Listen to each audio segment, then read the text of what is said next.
Blast से पहले i20 car की तस्वीर, वही i20 कार जो 3 घंटे तक लाल किले के पास पार्किंग में खड़ी थी।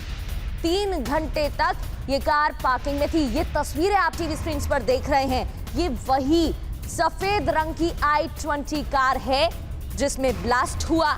ये नया सीसीटीवी फुटेज आप देख रहे हैं। कल दोपहर 3:19 पर पार्किंग में ये कार दाखिल हुई।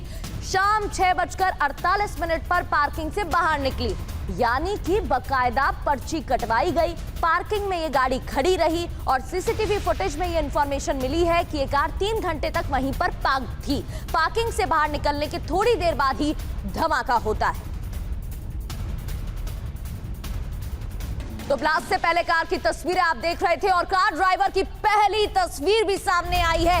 एक और ताजा तस्वीर आप टीवी स्क्रीन पर देखेंगे। पार्किंग से कार निकलते वक्त की ये तस्वीर है। ये देखिए वो ताजा तस्वीर, i20 कार, सफेद रंग की कार, और इसमें बैठा हुआ ये शख्स दिखाई दे रहा है। समझने वाली बात यह है, बहुत काम अंदाज में बैठे हुए दिख रहा है, काम एंड कूल, जैसे कि इसको भनक भी नहीं है क्या होने वाला है या बहुत प्लानिंग प्लॉटिंग के साथ ये किया गया है। हालांकि ये जांच का विषय है और हर पहलू से जांच हो रही है, लेकिन ये तस्वीरें देखिए। ये शख्स जो ड्राइवर सीट पर बैठा हुआ है, ये नजर आ रहा है इन तस्वीरों में।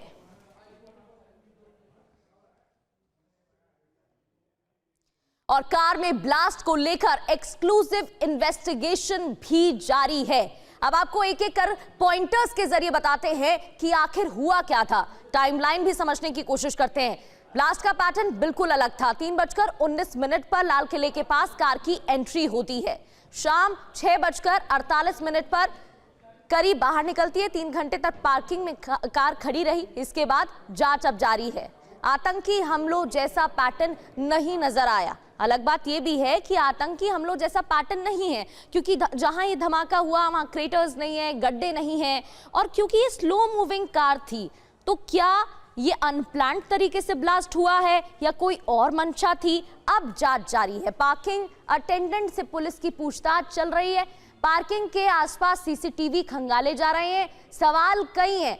i20 कार किसने खड़ी की? ये एक तस्वीर हालांकि सामने आई है जिसमें ये शख्स नजर आ रहा है जो कि ड्राइवर सीट पर बैठा हुआ है, और दूसरी तस्वीर में i20 सफेद रंग की कार जो पार्किंग में करीब 3 घंटे खड़ी थी। कौन कार से निकला, कौन बैठा हुआ था? अब एक बार फिर से टाइमलाइन समझने की कोशिश करते हैं। वक्त दोपहर का 3:19 लाल किले के पास कार की पार्किंग में एंट्री होती है। फिर करीब 3 घंटे बाद पार्किंग से कार निकलती है 6:48 पर। इसके बाद ये शाम की घटना है। कुछ ही देर बाद धमाका। कार लाल किले सामने रेड लाइट पर पहुंचती है और 6:48 PM यानी कि शाम की ये घटना है और थोड़ी देर में ब्लास्ट होता है। पार्किंग अटेंडेंट से पुलिस ने पूछताछ शुरू कर दी है, क्योंकि बकायदा पर्ची कटवाई गई है। 3 घंटे ये पार्किंग में खड़ी हुई थी गाड़ी। तो इस दरमियान क्या क्या हुआ, कौन इस कार में सवार थे, क्या सिर्फ यही शख्स है जो तस्वीरों में नजर आ रहा है, या इसके अलावा जो शुरुआती प्राथमिक इन्वेस्टिगेशन में या प्राथमिक दौर में बातें सामने आ रही थी कि 3 लोग और बैठे हुए थे, वो लोग भी हैं। अभी कई सवाल यहां पर खड़े हो रहे हैं। पार्किंग में i20 कार किसने खड़ी की?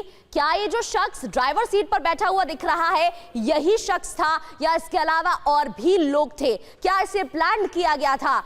क्योंकि स्लोली मूविंग कार थी, तो क्या इसे ट्रांसपोर्ट किया जा रहा था इसलिए यह ब्लास्ट हो गया, या फिर कोई नॉर्मल बात है? तो दिल्ली ब्लास्ट वाली कार को लेकर कई खुलासे हुए हैं। जिस कार में धमाका हुआ उसे कई बार खरीदा और बेचा गया, ये एक महत्वपूर्ण पॉइंट है। दिल्ली पुलिस की स्पेशल सेल धमाके की जांच में जुटी है। अब तक 3 मालिक सामने आ चुके हैं। पहला मालिक मोहम्मद सलमान, फिर ओखला में देवेंद्र को ये गाड़ी बेची गई, और अब तारिक, जिसका पुलवामा कनेक्शन भी सामने आया है। और हमारे संवाददाता जितेंद्र की एक रिपोर्ट आपको दिखाते हैं। जब गाड़ी का नंबर देखा गया जो कि इनिशियल तौर पर बीच के कई डिजिट उसमें गायब थे, तो पता चला कि ये गाड़ी एक नदीम खान नाम के शख्स की हो सकती है जो कि गुरुग्राम का रहने वाला है। पुलिस वहां पहुंची, पता चला कि नदीम की गाड़ी नहीं है। इसी बीच इस एक सीसीटीवी फुटेज के अंदर गाड़ी का नंबर पूरा आ चुका था। तो जैसे ही पूरा गाड़ी का नंबर मिला, उसके बाद सलमान नाम के शख्स की पहचान की गई कि गाड़ी एक सलमान नाम के शख्स की है जो कि हरियाणा का रहने वाला है। सलमान को हिरासत में लिया गया। सलमान ने बताया कि गाड़ी वो 1.5 साल पहले ओखला में एक देवेंद्र नाम के शख्स को बेच चुका है। देवेंद्र से पूछताछ हुई, देवेंद्र ने बताया कि मैं गाड़ी आगे बेच चुका हूं अंबाला के अंदर, हरियाणा के अंदर किसी एक शख्स को। अब पुलिस अंबाला भी पहुंचने की कोशिश कर रही है, जानने की कोशिश की आखिरकार एंड यूजर कौन है इस कार का, यानी कि वो शख्स कौन है जो इस गाड़ी को फिलहाल इस्तेमाल कर रहा था। तो एक लंबी चेन है इस गाड़ी को खरीदने की और बेचने की, और उसी को ब्रेक करने की कोशिश फिलहाल दिल्ली पुलिस की स्पेशल सेल के द्वारा की जा रही है।